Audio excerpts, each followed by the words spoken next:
bersama kita pada hari ini dalam renungan harian hari ini Sabtu tanggal 21 September 2024. Kita bersama-sama belajar akan firman Tuhan dari kitab Pengkhotbah pasal pertama ayat yang pertama sampai dengan ayat yang ke-18. Bapak Ibu, saudara-saudari yang kekasih dalam Tuhan kita Yesus Kristus, kita boleh bersama-sama membacakannya di tempat kita masing-masing.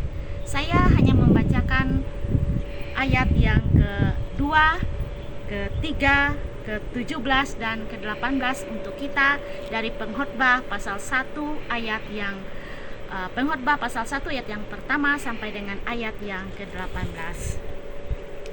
Kesia-siaan belaka. Kata Pengkhotbah, kesia-siaan belaka.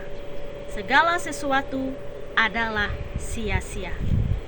Apakah gunanya manusia berusaha dengan jerih payah di bawah matahari? Aku telah membulatkan hatiku untuk memahami hikmat dan pengetahuan, kebodohan dan kebebalan. Tetapi aku menyadari bahwa hal ini pun adalah usaha menjaring angin. Karena di dalam banyak hikmat ada banyak susah hati. Dan siapa memperbanyak pengetahuan, memperbanyak kesedihan.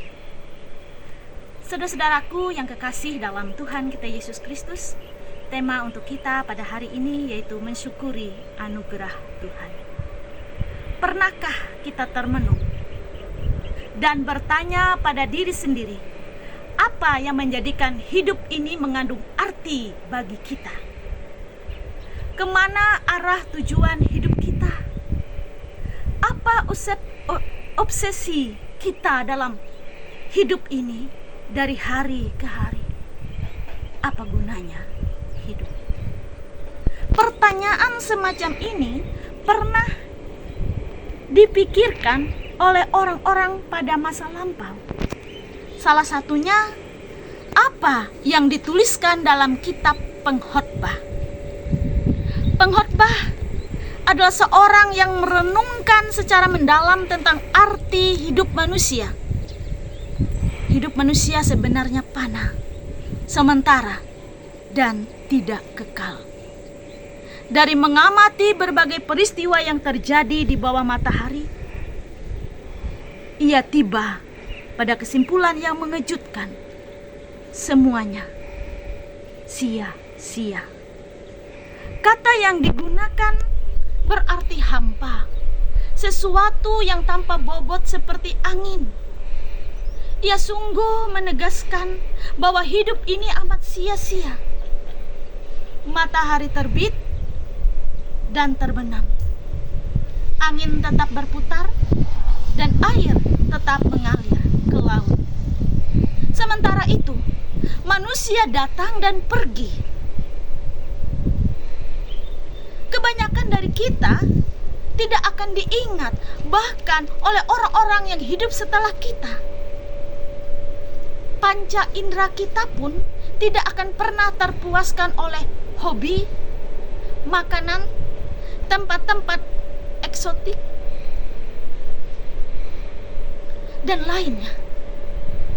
Lalu, apapun pencapaian kita, itu juga bukan sesuatu yang baru.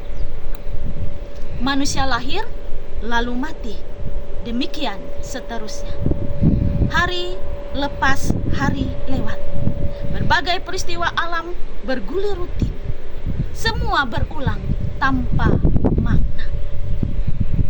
Lantas, untuk apa kita hidup? Banyak filsuf mencoba menemukan arti hidup ini. Ada yang berhasil, banyak pula yang gagal. Pengkhotbah melengkapi dengan gambaran apa yang menjadi impian banyak orang. Katanya, lihatlah, aku telah memperbesar dan menambah hikmat lebih daripada semua orang yang memerintah atas Yerusalem sebelum aku. Tetapi aku menyadari bahwa hal ini pun adalah usaha menjaring angin. Karena di dalam banyak hikmat ada banyak sudah hati.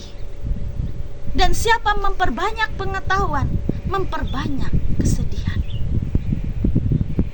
Sia-siakah hidup kita? Segala sesuatu yang ada di dunia ini, yang mungkin kita bangga-banggakan, kita agung-agungkan, dan kita usahakan serta pertahankan adalah sia-sia.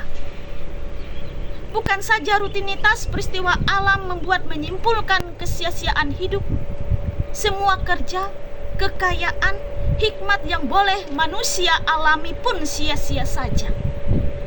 Hidup seperti uap yang mudah hilang, dan kita tidak akan menemukan apapun yang sejati di dalamnya. Lantas, apa yang dapat membuat hidup manusia bermakna? Bagaimana kita harus menjalani hidup ini supaya bermakna?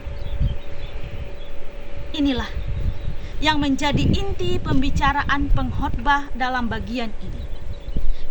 Jika hanya fokus pada dunia ini atau terlepas dari Tuhan, manusia tidak akan menemukan hidup yang bermakna. Oleh sebab itu, untuk dapat menjalani hidup yang bermakna, kita harus memprioritaskan Tuhan, takut akan Tuhan, dan melakukan perintah-Nya. Kristus menjadi pusat dari segala yang kita kerjakan. Tetap lakukan kegiatan dan panggilan hidup sehari-hari. Tetap yakinkanlah bahwa itu semua kita lakukan dalam koridor kehendak Tuhan dan untuk memuliakan Tuhan. Dalam Roma 8 ayat yang ke-20 sampai dengan ayat yang ke-21, Paulus mengatakan bahwa memang kita tadinya terpenjara dalam kesia-siaan, tetapi Kristus telah memerdekakan kita. Oleh sebab itu, marilah kita memandang bahwa hidup adalah anugerah Tuhan. Dia tidak hanya menciptakan kita segambar dengannya, tetapi juga menebus kita dengan darah anaknya. Maka jalani hidup dengan selaras dengan agenda Tuhan yang telah tertulis dalam Alkitab. Hidup kita adalah anugerah Tuhan. Syukurilah. Amin. Mari kita bersama-sama berdoa. Terpujilah Engkau ya Tuhan Allah. Segala sesuatu boleh ada oleh karena perkenan-Mu. Terpujilah Engkau ya Tuhan Allah, yang sudah memberikan kami anugerah kehidupan, dan biarlah kami boleh senantiasa memaknai kehidupan kami dengan tetap mengandalkan Tuhan di dalam kehidupan kami, bahwa hidup kami sungguh bernilai di hadapan Tuhan, bahwa hidup kami adalah utusan untuk menyampaikan kabar sukacita, bahwa hidup kami adalah anugerah. Terima kasih Tuhan, diberkatilah semua kami dimanapun kami berada, dan biarlah nama Tuhan senantiasa dipermuliakan. Mensyukuri seluruh hidup kami sebagai milik Tuhan. Di dalam Yesus Kristus kami berdoa dan mengucap syukur.